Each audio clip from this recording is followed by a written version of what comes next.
Welcome back to the channel. We have this interesting question that says find x given that the square root of x plus 28 plus 2 is equal to x.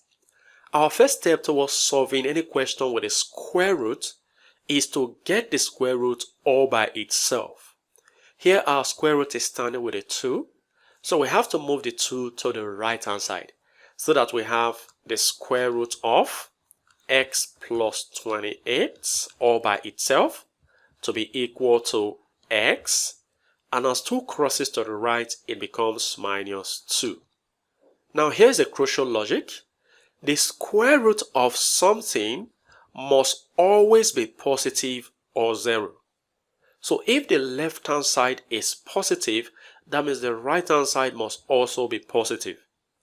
In other words, we're trying to say that x minus 2 must be 0 or positive. And when I move negative 2 to the right hand side, that means x must be 2 or values higher than 2. Doing this helps us to avoid accepting the wrong answer. Now let's get rid of this square root. In order to get rid of square root, we have to take the square of both sides. So I'll take the square of the left. I'll also take the square of the right.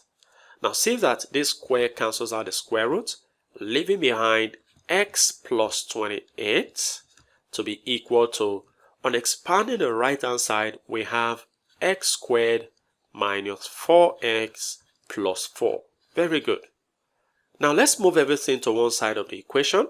That means I'm going to be subtracting x from both sides of the equation. And I'll also subtract 28 from both sides of the equation.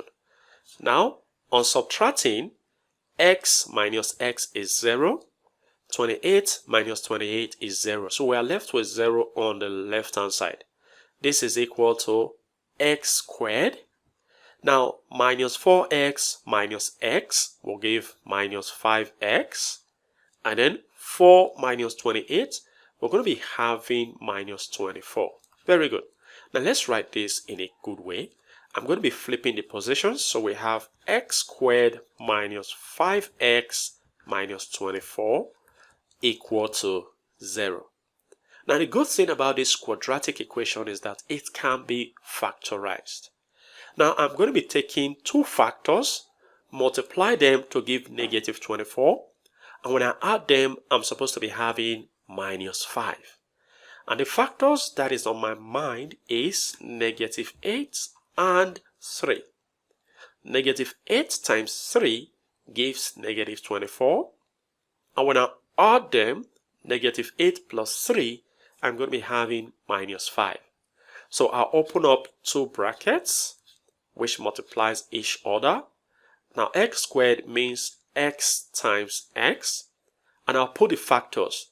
The first one we have minus 8, so I'll put minus 8 here. And the other one is plus 3, so I'll put plus 3 here.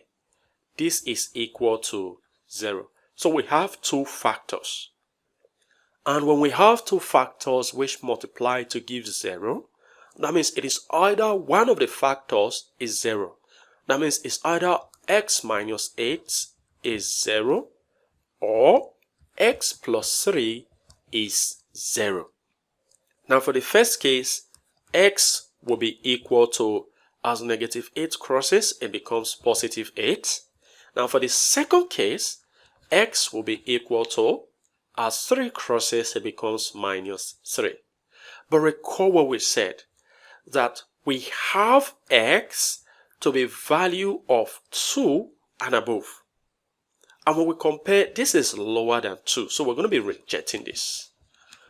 But 8 is a value that is bigger than 2. So we're going to be accepting 8 as the result. Now let's check if 8 is really the correct answer. Our question is the square root of x plus 28 plus 2 equal to x. Now we're going to be putting x for 8 here. So this is the square root of x, that is 8. Plus 28 and then plus 2 equal to x is 8, so I'm going to be putting 8 here. Now this becomes the square root of 8 plus 28 is actually 36 plus 2 equal to 8. Now we're checking if the right hand side and the left hand side are the same. The square root of 36 is 6 plus 2. I believe we can see the answer that the left hand side is 6 plus 2, which is 8, which is equal to the right hand side, that is 8. So our value for x equal to 8 is actually correct. Well, feel free to share your ideas in the comment section below. And if you enjoyed this video and have learned something from this video, go ahead and give this video a thumbs up, subscribe if you haven't, turn on the notification bell so you don't miss my upcoming videos. And like I always say, until next time, take care.